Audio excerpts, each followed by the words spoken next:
Well, we are joined by Jason Hill again. Thanks for joining us, Jason. Hi, Steve. Hi, everybody. Now we can get like the answers from the teacher basically after we've done the our perusal. Okay, so let's just get it right into it. You guys released the Aaron 2 video, and there's a couple of things that I noticed Okay.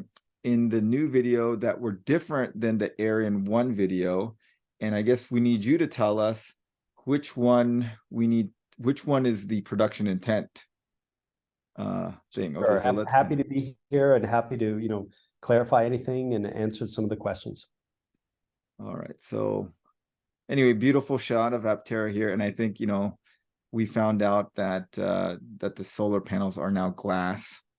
And so that makes it way shinier, which I like. They are those exterior panels with the outer glass coating. It's really a level up in quality and the durability Yeah. on all sides. Now the interior panel in the IP won't be as shiny. That Okay. has a kind of satin or matte finish in order to reduce the glare, but still perform to the parameters that we deem acceptable for solar energy generation. Right. I think that was the thing that a lot of people were concerned about, like glare from the interior solar panels. Sure, and rightly so. But we've been aware of that and testing it and working through the different methods to laminate a panel to reduce that to its minimum. Okay. Um, okay. So the first thing that I noticed that was a little different was it looks like there's like a slight little fin here on the wheel covers right Yes, in here. It's a little bit hard to tell from this angle, but it's raised up here. And I don't, correct. I didn't go back to Aaron 1 and see if that was there, but it's definitely here. So um is that for aerodynamic reasons? Some people have said, oh, that's just so that the driver can see that the blinkers are on better. But It is I first think and it's for aerodynamic reasons. okay. What is it for both? Is it that, or is it just a design feature because it looks cool? No, it's not that. It's not that. It first and foremost is to serve a function, right? Just like everything that we aim to do with the design and engineering of this vehicle is what is the function that needs to be achieved. And they are a kind of raised ridge, and it does serve a primary purpose, which is to house a reflector or reflex surface in order for us to pass a certain regulation. Oh, okay. So these are reflectors. Correct. So they're outward facing. They're called side amber reflectors or forward side amber reflectors. Okay. And they're positioned there as a matter of like, we have to meet the law. There's a certain amount of reflectivity you have to have to the side, and there's a very specific test that we have to pass. Hmm. Could we do that in a variety of other ways? Yes, we could. But this one, as you know, with all of our solutions, it turns out once you try it here, you try it there, you see how you can kind of get around the law or work within the law. This allows us the best opportunity to put the reflector in the right place to pass the law and give us a kind of flexibility for upgrades in the future. Okay. Can you tell us what these upgrades in the future might be? If we wanted to change that lamp to a full lit strip, or we Okay. wanted to increase, the visible part of it, then we would do so in that manner. Okay. All right. Let But me that see. was a good catch. We did not talk about that in Aaron 1, but it was in the video. The same data was in there. Okay, so this thing will not be actively lit up, this portion right here. No, Okay. correct. You are correct. That is a side reflex only. All right. And then there was this like it looks like there is some kind of molding or something over the steering rod here. Mhm. Guess for aerodynamic reasons. Is that Do you know if that piece is like metal, like it's built that way, or is it like a little plastic piece that snaps over the metal steering rod? I don't know about this particular one. This was an iteration, and keep in mind that we're going to refine and will refine all of those suspension components, Mhm. because that whole area there is where we can gain a lot more efficiency. The body is set.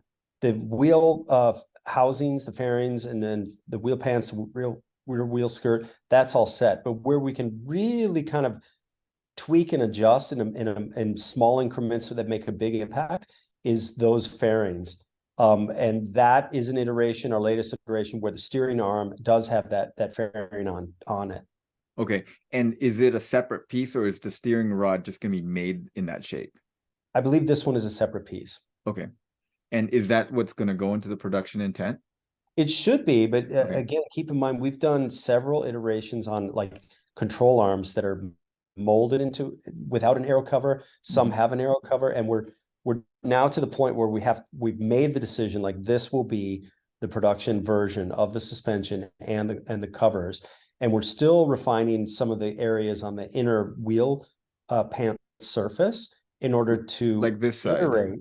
Yeah, that side exactly. In order to iterate around, if we put a little lip there or a little bump, does that help or hurt aerodynamically? But back to the reflex question about the wheel pants, it is not an aerodynamic feature, although it doesn't help or hurt the aerodynamic performance I there. see. So it allows us to meet the reflex, and it wasn't driven by aesthetics. It's more, rather than create a separate part, we were able to incorporate it within that lit surface. Okay. This is something that someone on the Discord channel noticed, and I didn't notice. But there's a little round thing right here, Yes, and it looks like it's like an ultrasonic sensor or something. correct. And there's one on the other side, and I went through this explanation today with a visitor we had to on site. The ultrasonics have been moved to the nose cone, and they're placed in such a way that allows us to get a continual good fidelity of reading. When we had them on the wheel pan, it seemed like a good idea, and we iterated on that, and we tried it out. And it turns out that when you turn the wheel pans, a lot of times you have to compensate for what might be a false reading because it might detect the nose as being in front of you. Right. So we looked at the problem and kind of answered the question by turning it inside out and said, if this is a problem, how do we solve it? So we went through all the issues of should they be lower? Should they be aimed outward? And then we realized, like, if we put them in the nose, and by the way, they've been there a long time. So, but we can talk about it.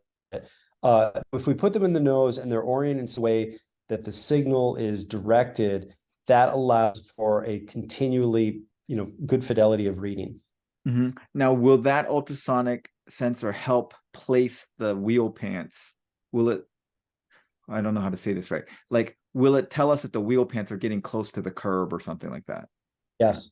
Yes. Okay. Because that is, again, a major concern of people, and actually one of my major concerns, because, when I'm parallel parking a regular car, I've hit the tire on the curb from time to time. That has definitely happened. And when you hit the tire of a regular car on the curb, it's not that big of a deal. You might scuff up your hubcaps a little bit. You might. Right. But if you hit this on the curb, that's definitely gonna cause some damage to the wheel cover. Right. So well, how do we avoid that? I want you to think about how ultrasonic sensors were normally positioned. They're normally positioned either in what we call in vehicle line, straight ahead, or perpendicular. This is right in between. It's actually aimed outward at a degree between the two. So it gives you the opportunity, gives the sensor the opportunity to say, hey, you're too close to something in front of you, but you're also too close to something to the side. Right. But then the wheel cover kind of angulates as you turn the yoke. It might be that the rear of the wheel pants is very close to the curb. And I don't know, like the ultrasonic sensor does not seem like it's positioned in a way that it could give you information about the rear part of the wheel covers. It wouldn't, but I think you're going to experience like the parallel parking issue is going to be very similar to how you would sense your normally sensory when you're parking any type of vehicle. Yeah, but I'm probably a below average driver, but when I'm parallel parking a regular vehicle, I've definitely hit the curb with the wheels. It's a completely normal thing. But I definitely don't want to hit the wheel cover on the curb. Remember that the wheel covers are designed with the front and rear to withstand a certain amount of force, and that material is what we would call ablative. So it can withstand a certain amount let's say scuffing, and then Uh-huh. you'll be able to replace it. But there's no direct like camera that looks down on that. Not yet, Okay. but excellent observation. Okay. I mean, honestly, what I'm probably gonna have to do is have like a friend hop out of the car when I park this thing, because I'm just a little paranoid about it. You But need to maybe it won't be that big of a give deal when I yourself more actually drive it. credit. There's lots of edge cases where certain things are going to happen, but the overwhelming majority, give yourself and the rest of us and everybody more credit. It's going to function just fine. Okay. All right. So, couple of things here. Sure. This is a speaker, correct? That is the tweeter of the speaker. There's 5 speakers, and the upper ones that you just pointed to are the tweeters. Okay, and these are also speakers. Those are also speakers. Okay, because like there was some debate about, are these actually air vents? Are they speakers? But these are speakers, both of these. Okay. Correct. And But then this is the document holder, that's obviously. the document holder. And it looks like it's some kind of neoprene-like material. Is that what it is? That's the plan. If you think about like a nylon case Uh-huh. with a little zipper, Yep. that's essentially what it is. Yeah, like those like cases they have for iPads and stuff that are zip open, Mhm. or notebook sleeves or something like that. Mhm. Okay, there's a little lip right here. Is that how you access this storage underneath the cell phone? Does this like lift up Yes, or and slide up? that's more of a feature for, I don't know if we'll call it air in, because the first 2 videos were really addressing questions about how do you put air in the tires. Uh-huh. But I think the 3rd video might address a little bit more Like, different functionalities, like that's the storage, got it. or underneath that phone area. Okay, now this was a major change from the Air in 1 video, is the way that this center screen, the housing around it looks totally different. It looks different, and it's slightly larger, and what it accommodates our HVAC controls for the user, Uh-huh. which are and this is the very interesting part. It sounds like, oh, why would you do that when you can do it, the other way? But these are vents that allow the user to turn them on, off, left, right, up, down. Okay. So this little area that I'm pointing at right here, so I'm gonna make it bigger here. This thing right here, you can angle this up and down. Yes, but that's also a left and right. Oh, there's a left, and you can slide this left and right as well. No, you wouldn't slide it left and right. To the right of your cursor would be the passenger control. Okay. Right there. That one's directed more towards the passenger, and then to the left is for the driver. Okay. It allows the passenger to close off airflow to their side if they wish. And Okay. it also allows some degree of air direction. Okay. And so do these like fins move? Yes. Okay, they're movable. So they're just like the regular things that you see on cars where you can move them a little bit. And we did not reveal that because we were in process. It's part of our intellectual property portfolio, our HC systems and these vents. Okay. All right. All right. So because that's what some people are like, hey, I bet these little things move the vents. And I was like, maybe. Who knows? They do. And we call them rotary vents. Uh-huh. They do perform, like I said, this is a stepping stone. We have, first and foremost, we need a certain amount of volume of air, right? There's a CFM that we have to allow a certain amount of air to come out from the HVAC blower into the cabin, and there's a certain amount that is recommended for the center vents. Okay. And we have to meet that. So we've got a volume first and foremost. Then you have a directionality issue. How much directionality you want to give to the user. Then you have an on-off, like how much do you want to block, let some air in and some off or out, as it were. And then there's a whole level. And our original IP and system was based on kind of behind the scenes controls, but it's much more complex to execute on that level at this time. So we opted to investigate how to basically do that in a mechanical or an analog way. And we came up with a super elegant solution with these vanes and these vents that allow you can just very quickly like, oh, turn the air off, turn it away from me, direct it another place. So this was again kind of a cost benefit analysis of what do you need, what do you want, and what works in the most elegant way. And here we are. So we'll have some more on this. And the fun part about this is we're now doing CFD analysis of what happens when the air enters the cabin and where does it go. So we're setting up the models to run through this. Now, that's the CFD side, which we've been preparing for quite a while. And normally it takes months and it's very complicated, but our partner has accelerated that process for us. At the same time, we're doing a bench test.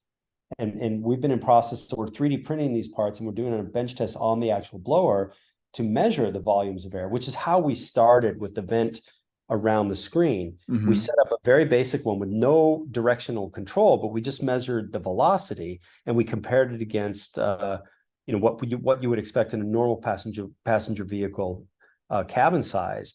So we measured amount, flow, what does it sound like? We have to make sure that it doesn't sound bad when it's coming out, because there is noise with that. But this is kind of the culmination, and now's the right time to share it with y'all. Got it. Okay. Now, one thought process is in one aspect, this is a really nice idea because you can, like, if you're using AC, you can cool the screen as you're using AC, blowing it. But on the flip side, if you were using a heater, you'd be heating the screen. Great You guys observation. have obviously thought about that. Yeah, and let me put this very, very straightforward.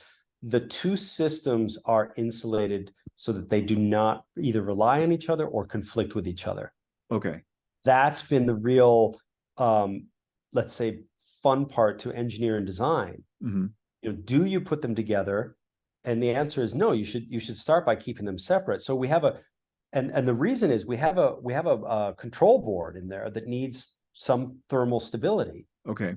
So that system for environmental stability is separate from what the HVAC system around it is. And that becomes like, how do you integrate those two systems together? So does it have a separate cooling loop for the? It's not a cooling loop. They're just isolated from each other with a thermal barrier.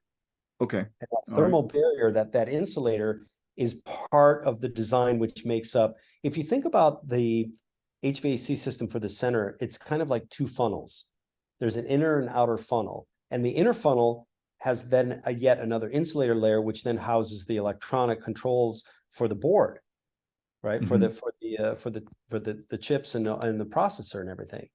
And then the outside has the air control. And we were able to, keep those two separate and come up with a really elegant solution for it. Okay. Okay, great. Another common question is, and maybe this is something that I need to talk to the UI UX guy about, but how does cruise control work on this thing? Like people want to know, like on a lot of modern cars, the cruise control is like on the steering wheel, right, or on the stalk, and it's like you can resume and you can speed up, slow down, like without really taking your hands off the wheel or the yoke. Okay, I'm going to leave that for the third video in the feature series. We won't call it, and maybe we'll call it like other stuff or etc. But yeah, since you bring that up, there is a tree for that, let's say, with how that control is. So let's leave that for another video and another review. Got it. All right, and then in the Arian 1 video, it looked like this piece, the side vent here, was like a metallic color, like it was a metallic trim type thing. It was shinier, and that was, we were kind of playing around, like would it be better served to be a bright finish or not. I think satin black works much better for us, but our side vents have the same it's a kind of same rotary vent where you get on, off, up, down, left, right in one moving part. And that again speaks to our IP. Okay. So is this the production intent look? Yes. Or is it the metallic? Okay. It's not the metallic. This is the production intent look. Okay. Got it. Absolutely. All right. Let's see what else as we cruise through here. So there isn't any kind of storage in the door, obviously, right? No. Yeah, that would make sense because if you did, when you flipped it up, it would probably stuff would spill out of there. Uh, yeah, and there's not really the space, Okay. All right. So this was a cute touch. The Aptera tent baggie here. right? Um makes us lets us know that Aptera is still thinking about the tent. We are. Is that something that you guys are actively working on? Or It's I just figured you guys had kind yeah. of put that on the back burner because you know you got to produce the vehicle first. It is less of a priority right now, but Uh-huh. the intention, as you've known from all along, is like there you'll have the ability to have this kind of tent or what you call the sunshade. It's somewhere in between, Uh-huh. that will you'll be able to carry it with you, and what a perfect place to put it, but in the cargo bunk. Yeah. Yeah. It's cute. I like it. Yeah.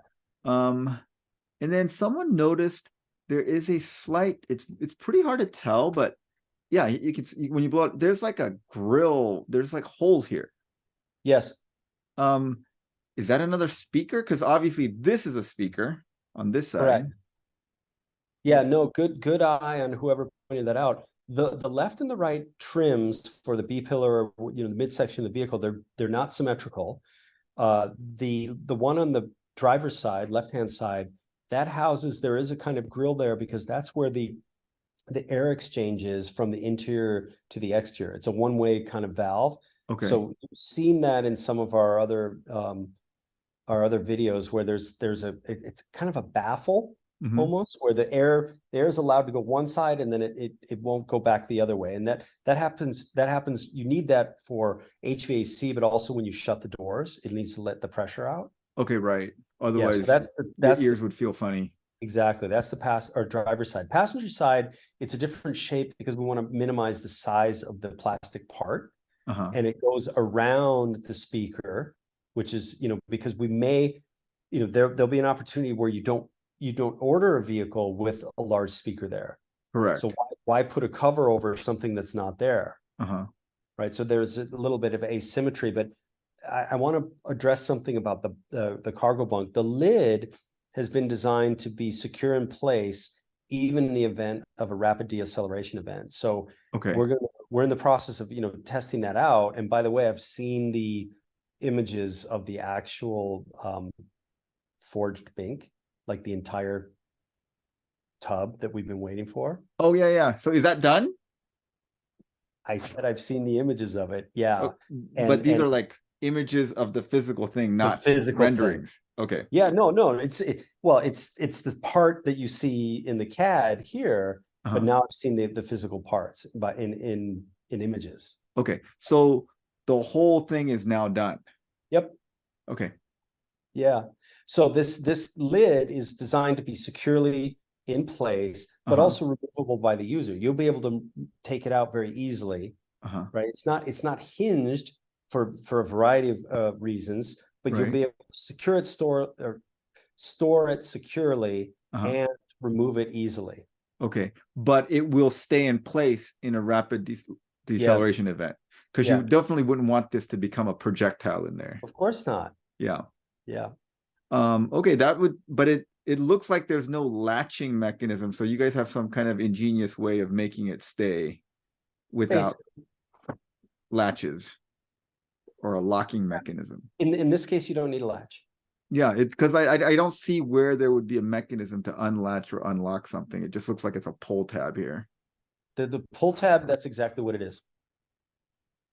All right, and then there's these little rings here in the cargo area, Correct. and these are obviously so you can hook in like some kind of cargo netting or Those other are things cargo into there. tie downs, Uh-huh. and we're able to put those four in place. They also serve a double duty in that they help to secure the rear fabric or carpet.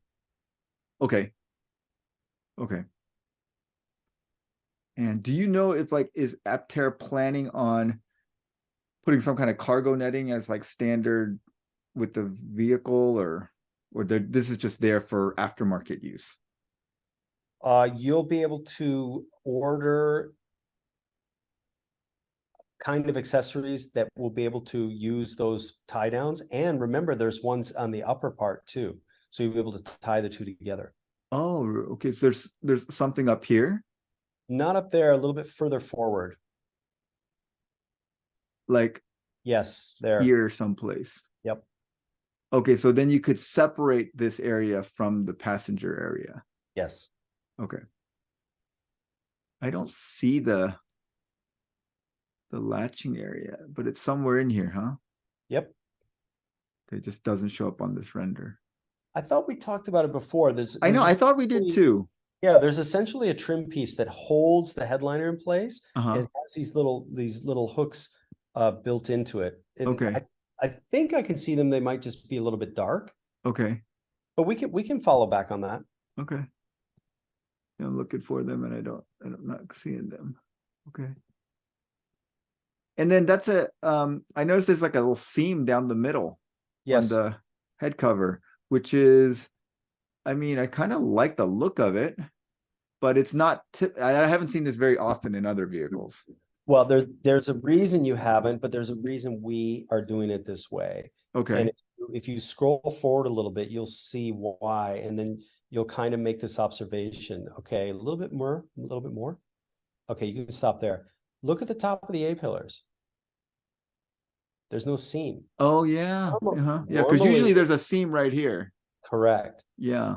What we've done is we've turned the headliner from 3 parts into 2 parts. So instead of 2 A-pillar covers and 1 headliner, it's a left and a right with a seam down the middle, which allows us the opportunity to house the forward section and make these parts install and be much more elegant overall. Okay. It's like So easier to that's the put in difference. and easier to work with. And your review caught you like, oh, there's this like center line here, but you didn't catch that there's no part line at the top of the A. Yes, I did not see So that. when you get in your vehicle tomorrow, you're going to look at the top of the A-pillars and you're going to say, oh yeah, I guess this is always how it's been done. Yes. Yes. Okay. All right. Okay, so we're zooming out. So there's netting on the driver's side, but no netting on the passenger side here. There should be netting on both sides, unless that's a Okay. rendering artifact. I can't tell. Oops. Oh, you went back to the Yeah, I beginning. went back to the beginning on. Okay, so yeah, if we cycle through here, Yep, we look at it. So it's supposed to be netting on both sides. should be, but I that's mean, a good maybe you just question. can't It's not tell because of the forward. angle. Yeah, I don't know. It kind of looks like there isn't netting, but it's supposed to be netting on both sides. Okay. Yes, And then right here is this also netting supposed to be? that's the cord. There's no netting there. There's no netting between here and here. Correct. Okay. And then here we go to the little opening here. Now, Yes.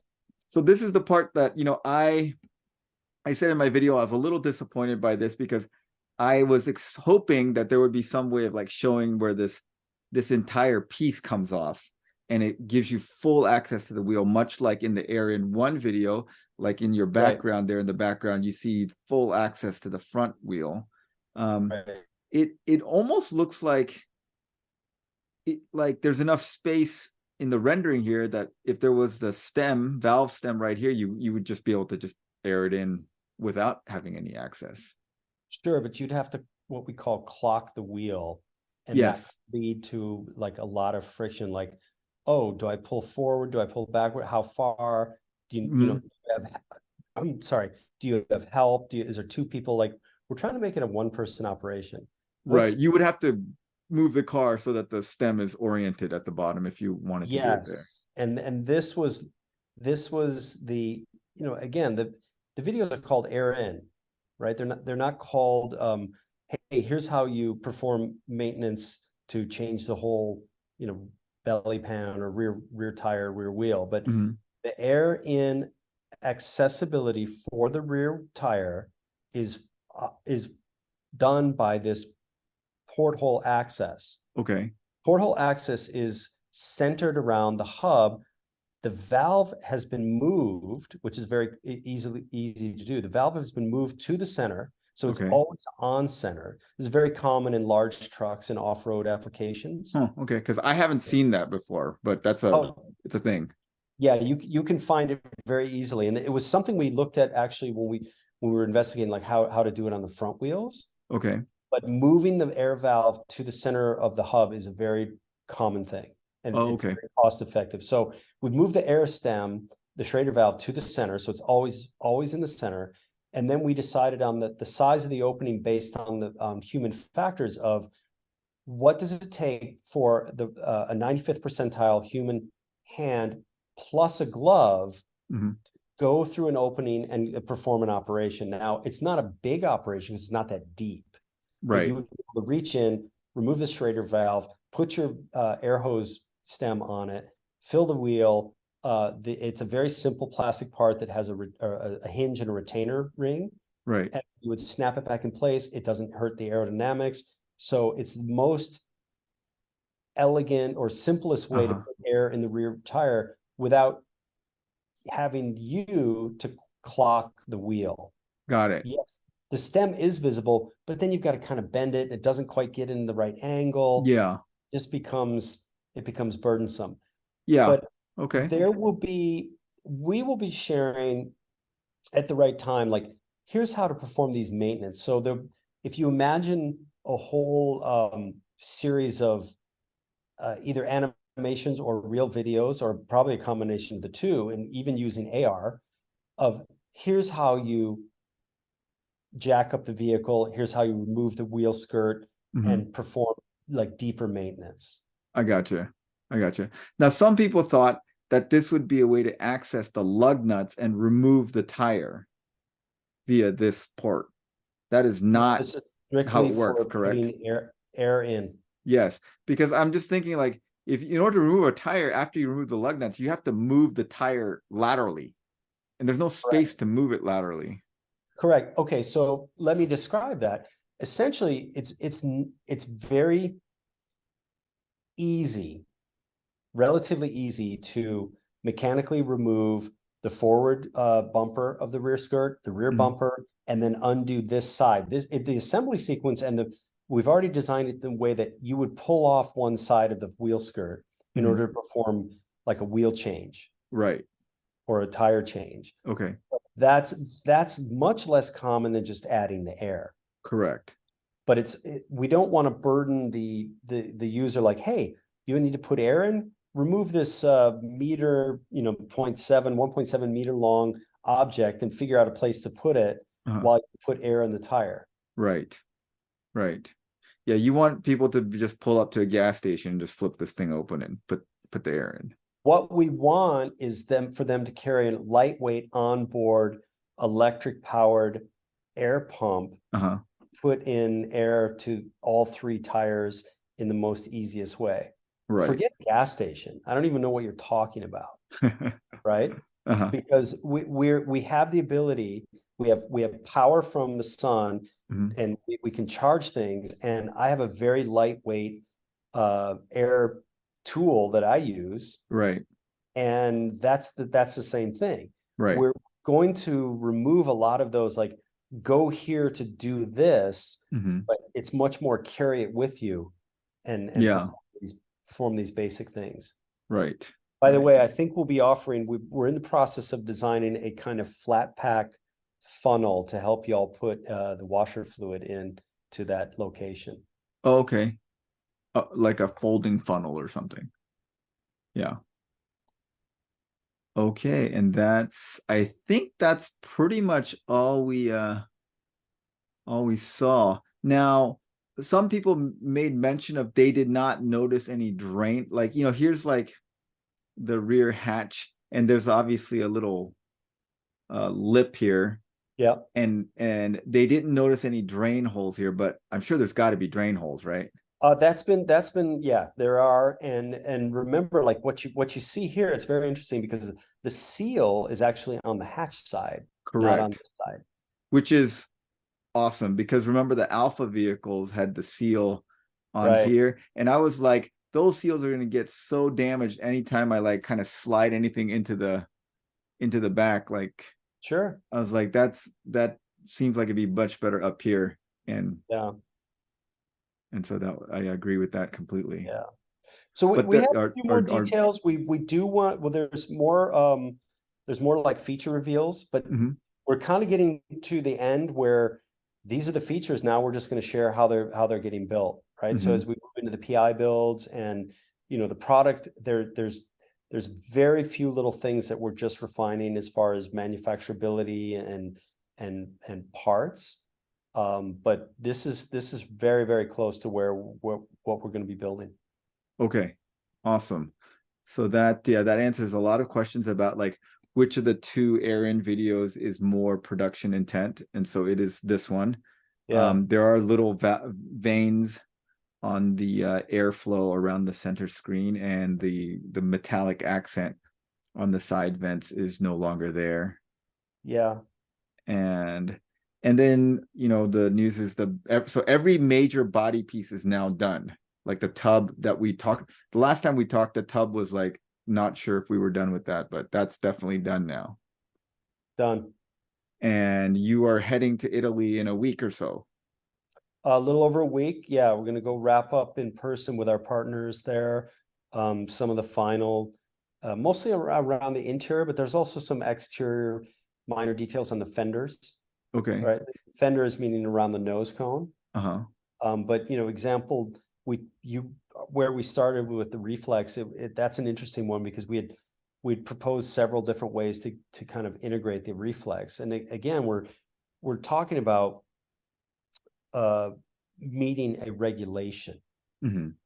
And when you can do that and also kind of elevate that whole need, or not need, how should I say, when you can kind of hit the regulation and bring a little bit extra to it, that's when it becomes really exciting. And with our partner developing that, we went from, oh, that won't work about 6 weeks ago to, okay, we've done the feasibility, everything is looking good, can you move the surface 1 millimeter? Mhm. That that you're in the right place, because now you're down to like millimeters and just refining things. And we're all set with our supply chain to like implement all of the materials Mhm. and then build these things and start the validation process. So have you guys you've gotten all your suppliers lined up, and the parts should be all coming in the next month or so? I wouldn't say month or so, Uh-huh. but directionally we know who's going to supply what, Mhm. and we're wrapping up just kind of those final uh, production intent details, Mhm. and then figuring out who's the best person or who's the best entity to supply that, Okay. and then we're just going to start building them. And so these last things that you're figuring out, these are the parts that don't require like a lot of lead time, because obviously like the Correct. CPC parts that required like 9 months of lead time Oh yeah, at to make least everything. those aren't changing. Yeah, but That's these why. things you guys can be like, oh, we can get them relatively quickly. Correct. And for example, those the vent parts, we've been 3D printing and iterating on those for the last 3-4 months. Mhm. So as we move forward, it's a combination of bench tests and then make sure that our IP is secure with it. I see. Okay. Anything else, or are we done? I think we're done. Thank you for Okay. this evening. And again, we'll have some more information, and then Mhm. you guys will get to see as the physical parts start to come together. But yeah, it's always a pleasure, and we really appreciate your support and everybody's inquiries, and we're happy to provide the solutions to some of these issues. And yeah, it's just a great journey. Thank you. All right. Yeah. Thanks for taking time out of your evening to kind of clarify things for us, Jason. And we For look sure. forward to the features video talking about cruise control and like the different storage areas and stuff. So Yeah, we'll remind me on that, because we can address some of those things, but uh these are all, I think we have a pretty good track record of like, oh, okay, they did think of that, and oh, we are addressing those things. And Yeah. there's a whole nother level. You saw some of the UI UX, and that's moving really well forward. So everything is kind of on track now. Yep. I'm trying to set up a time that Sean and I can get together and talk about the UI UX in the next That week or would be two. great. And if you're coming to visit, you'll be able to see a little bit more manifestation. We had a visitor today that we put him in the VR of the interior and the Okay. UX, so he was able to experience it. Uh-huh. And it's one thing to see kind of an animation of it. It's another thing to be in VR and then interact with the screen. Yeah. Yep. Looking forward to it.